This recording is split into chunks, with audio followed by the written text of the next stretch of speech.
Hello guys, welcome back to my channel. Welcome back to one more vlog. ఈరోజు అయితే చేదు లేకుండా కాకరకాయ ఉల్లి కారం ఎలా చేసుకోవాలో చూద్దాము. ఫస్ట్ అయితే కాకరకాయని ఇలా మొత్తం పైనదంతా పొట్టు తీసేసుకొని రౌండ్గా ఇట్లా సన్నగా అయితే కట్ చేసి పెట్టుకోవాలి. ఇదైతే ముందు రోజు నైట్ చేసుకుంటే మనం ఇలా కలిపి పెట్టుకుంటే చేదు అస్సలే ఉండదు. టేస్ట్ కూడా చాలా బాగుంటుంది. కాకరకాయ నచ్చని వాళ్ళు కూడా మంచిగా తింటారు. కాకరకాయని అంతా పీల్ చేసుకొని ఇలా రౌండ్గా చేసుకోవాలి. ఇలా మనకి పీసెస్ అయితే ఇలా సైజు మరీ సన్నగా కాకుండా ఇలా మీడియంలో అయితే కట్ చేసి పెట్టాలి. దీంట్లోకి అయితే 1 టేబుల్ స్పూన్ పసుపు, 1 టేబుల్ స్పూన్ ఉప్పుని మొత్తం అంతా ముక్కలంతా బాగా పట్టించేసేయాలి. ఇదేంటంటే మనకి ఇలా కలిపి పెట్టుకోవడం వల్ల చేదు అనేది అస్సలు ఉండదు. దాని తర్వాత మనం నెక్స్ట్ డేకి అయితే దీనికి ఇలా మొత్తం అంతా దీంట్లో ఉన్న రసాన్ని అంతా కూడా బాగా పిండేసుకోవాలి. ఇప్పుడైతే మనం దీన్ని మూత పెట్టేసి నైట్ అంతా కూడా ఇలానే పెట్టాలి. ఇంకా నెక్స్ట్ డేకి మనం ఫస్ట్ ఉల్లిగడ్డల్ని ఒక 2 మీడియం సైజు కట్ చేసుకొని దాంట్లో 4 నుంచి 5 వెల్లుల్లి మిక్సీ పట్టేసుకోవాలి. ఇక్కడైతే కాకరకాయలు చూసారు కదా, ఇలా మొత్తం అంతా రసాన్ని అంతా మొత్తం అంతా మనం ఇలా పిండేస్తే మనకు చేదు అనేది అస్సలే ఉండదు.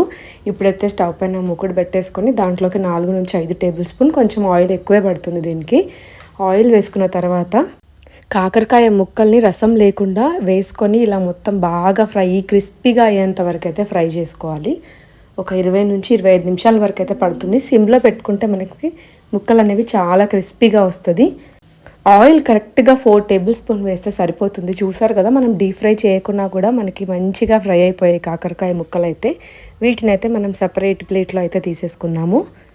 అలా ముందు రోజు మనం పసుపు ఉప్పు వేయడం వల్ల కూడా మనకి ఇలా తొందరగా ఫ్రై అయిపోతాయి. దాంట్లో వాటర్ కంటెంట్ అంతా కూడా మనకి ఇంకిపోయి ఇలా ఆయిల్ కూడా ఎక్కువగా పట్టదు. ఇప్పుడు ముక్కలన్నీ తీసిన తర్వాత అదే ఆయిల్లో కొద్దిగా జీలకర్ర, ఆవాలు, కరివేపాకు, 1 టేబుల్ స్పూన్ వరకు అల్లం వెల్లుల్లి పేస్ట్ కూడా వేసుకొని మంచిగా వేయించిన తర్వాత దాంట్లోకి మనం ముందు చేసిన ఉల్లిపాయ పేస్ట్ అయితే దీంట్లో వేసుకోవాలి. ఈ ఆనియన్ మొత్తం అంతా కూడా పచ్చివాసన పోయేంత వరకు అయితే ఒక 4 నిమిషాల వరకు అయితే మంచిగా కలిపేసుకోవాలి.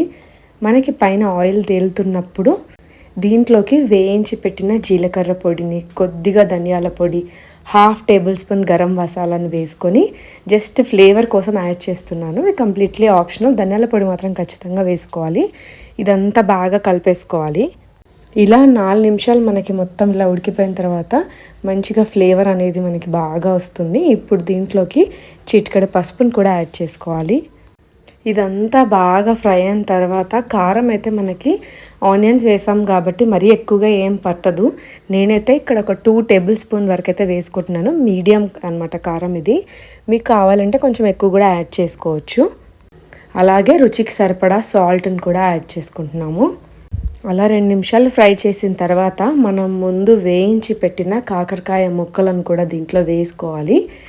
ఇలా ఒక 2 నిమిషాలు మొత్తం అంతా కారం అంతా కాకరకాయ ముక్కలకు పట్టేంత వరకు మంచిగా కలుపుకోవాలి.